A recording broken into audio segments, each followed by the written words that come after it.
Budget के हवाले से जितनी मुलाकातें हुई हैं पीपल्स पार्टी के साथ नून लीग की, इन मुलाकातों में क्या तय पाया? कौन से इश्यूज थे जिन पे बात होनी थी? कहाँ तक पहुंची ये मुलाकातों की बात? क्या मुकम्मल हो गई और क्या बजट अब फिर 12 जून को ही आ रहा है? बजट अब इंशाल्लाह 12 तारीख को आ ही जाएगा। जाहिर है कि इस वक्त पॉइंट तक पहुंचने के लिए बहुत सारे मराइल होते हैं और डिस्कशन था। गवर्नमेंट की बहुत ही जो पोजीशन है वो इतनी नैरो है स्पेस के हिसाब से, मतलब जितने अखराजात हैं और जितनी आमदनी में जो गैप होता है उसको पूरा करना और उसके लिए जो इक़दाम उसमें खासकर सूबों से भी जो कहा गया कि आप कंट्रीब्यूट करें, तो उस लिहाज से बहुत सारी नेगोशिएशंस थी जो कि आखिर कल तय पा गई और मेरा ख्याल है कि बाइंदाज़ सूबों से अब अग्रीमेंट हो गया है। अगर एक आध कोई चीज रहती है तो वो भी शायद हो जाएगी और बजट।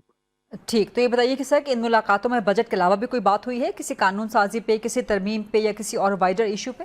नहीं गरीदा, हकीकत तो ये है कि एक दिन भी कभी ये हमारे सामने नहीं बात लाई गई कि हुकूमत कोई आईनी तरमीम ला रही है या 28वीं तरमीम, जिसका बहुत ज्यादा चर्चा था मीडिया में भी।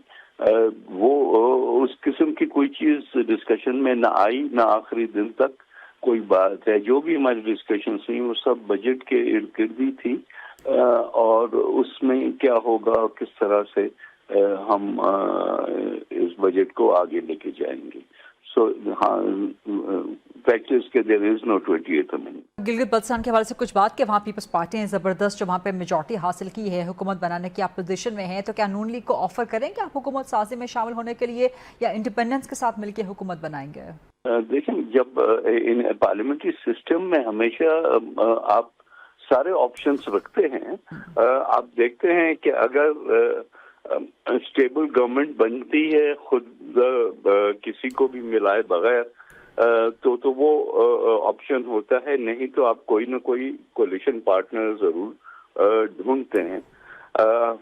हमारा ख्याल है इस वक्त डेफिनेटली अगर पीएमएलएन ये सारी सीटें एक तरफ हो जाएं, उसके बाद नंबर गेम होगी।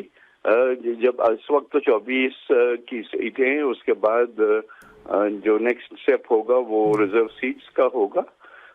उसके बाद ये देखेंगे कितने पूरे नंबर्स हो गए या कितना शॉर्ट है, तो अकॉर्डिंगली फैसला होगा। हालांकि in principle there is nothing wrong, हम इधर भी जो है वो नून लीग के साथ को कम से कम सपोर्ट कर रहे हैं, साथ मिलकर तो गवर्नमेंट नहीं बनाई हुई। तो सारे ऑप्शंस जो हैं वो देखे जा सकते हैं। अभी तो फाइनल रिजल्ट्स भी तो नहीं आए, कुछ सीटें हैं जिस पे रीपोल रीकाउंट ये वगैरह हो रहा है। वंस दैट्स डन फिर ये फैसला होगा। फिलहाल आज़ाद कश्मीर में तो आपकी हुकूमत है, इलेक्शंस के बाद क्या होता है कुछ नहीं कहा जा सकता, लेकिन आज़ाद कश्मीर में जो एक इशू परसिस्टेंट है and that is joint action Awami committee का, जो कि अब कदम हो गई है, तो आप समझते हैं कि इस वक्त तक जिस तरह टैकल किया गया है बिल्कुल दुरुस्त टैकल किया गया है, या आप समझते हैं कि अब जो हक़ाइक़ सामने आ रहे हैं कि इसके पीछे भारत का हाथ है, फितना अल खवारिज के साथ भी उनके ताल्लुकात हैं, तो आइंदा अब जीबी में आप होंगे, आज़ाद कश्मीर में जो भी हुकूमत आती है, तो ज़ाहिर इसके असरात तो आगे बढ़ सकते हैं इस खित्ते के हवाले से, तो किस तरह से इस मसले को अब लॉन्ग टर्म हल करना चाहिए? देखिए, पीपल्स पार्टी का किसी भी मामले में स्टांस ये होता है कि सियासतदान का काम होता है सियासी हल निकालना, दैट इज पॉलिटिक्स। तो उस लिहाज से मेरा ख्याल है कि बेहतर ऑप्शन तो हमेशा ये होता है कि मुज़ाकरात से ही मामला हल किए जाएं।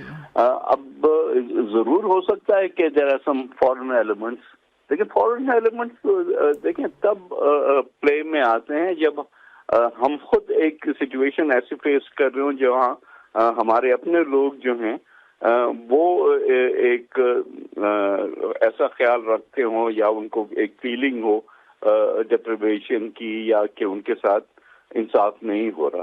ٹھیک. تو وہ والے آپشن سارے پہلے ایگزاسٹ ہم کرتے ہیں.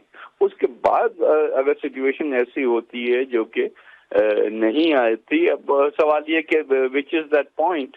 میرا خیال ہے کہ ابھی بھی ہمیں آپشن جو ہے وہ مذاکرات کو فردر جو ہے ٹھیک ہے کچھ ایلیمنٹس ہیں جو کہ کلیئرلی ایک ایجنڈا پہ چل رہے ہوں تو ان کو آئسولیٹ کر کے، لیکن باقی کے ساتھ تو آپ کو بات چیت کر کے ہی مسئلے کو حل کرنا ہوگا.